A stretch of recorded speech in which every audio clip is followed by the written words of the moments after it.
നമുക്കൊന്നൊരു cooking video ഉണ്ടല്ലോ, കുറേ അതിൽ കുക്കിംഗ് വീഡിയോ ഒക്കെ ഇട്ടിട്ട് നമുക്കൊരു എഗ്ഗ് ഗാർലിക് ബട്ടർ റെസിപ്പി കാണാം കേട്ടോ. അതൊരു പാൻ വെച്ചിട്ട് ബട്ടർ ഒന്ന് മെൽറ്റ് ചെയ്തിട്ട് എടുക്കാം.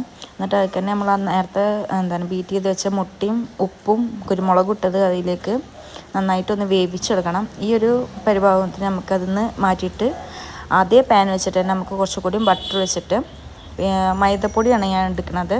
ഞാൻ 2 മുട്ട എടുത്തിട്ടുള്ളൂ. അപ്പോൾ അതിനനുസരിച്ചിട്ടുള്ള മൈദപ്പൊടി അതൊന്ന് ബട്ടറിലൊക്കെ ഒന്ന് മിക്സ് ചെയ്തിട്ട് പിന്നെ നമുക്ക് പാലാണ് ഒഴിക്കേണ്ടത്. പാൽ ഒഴിച്ചിട്ട് അതൊന്നിങ്ങനെ പേസ്റ്റ് രൂപമാകുമ്പോഴത്തേന് നമ്മൾ ആദ്യം കുക്ക് ചെയ്ത് വെച്ച എഗ്ഗ് ഇതിലേക്ക് ഇട്ട് കൊടുക്കാം.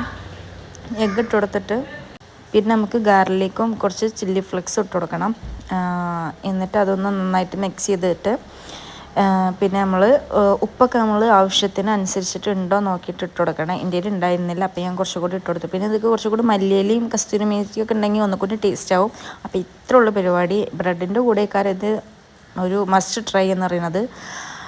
പെട്ടെന്ന് എളുപ്പത്തിൽ നമുക്ക് ബ്രേക്ക്ഫാസ്റ്റൊക്കെ തട്ടിക്കൂട്ടണമെങ്കിൽ ഈ ഒരു സംഭവം ഉണ്ടാക്കിക്കോ. അടിപൊളിയാണ്, നല്ല ടേസ്റ്റുമാണ്, നല്ല വയർ ഫില്ലിങ്ങുമാണ്.